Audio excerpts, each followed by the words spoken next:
ظروفي وأخاف الاستحمام البارد، هل أستحم به؟ أفضل علاج لمشاكل المفاصل والجسد، الأمراض الجسدية، هو الماء البارد.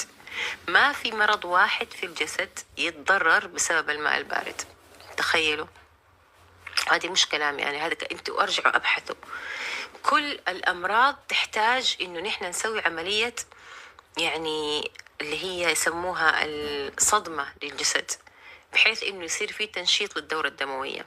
فلما تراجعوا انه امراض الاعصاب، المفاصل، كلها تحتاج الماء البارد. والحمد لله بفضل الله ربي فتح علي وعلى كثير من المشتركات اللي معايا في البرنامج الخاص، اللي عندهم التهاب، اللي عندهم شو اسمه روماتويد، مشاكل في المفاصل، اللي عندهم تصلب لويحي، اللي عندهم اورام سرطانية، ربنا سبحانه وتعالى فتح عليهم بالشفاء والله العظيم بنسبة اكثر من 90%، باستحمام بالماء البارد. طبعا مع البرنامج كامل، مع الحجامة، مع تغيير النظام الغذائي. ما تاخذوا شيء واحد وتمسكوه وتقولوا أنا ما صار لي تشافي، لا، خذوا البرنامج كامل.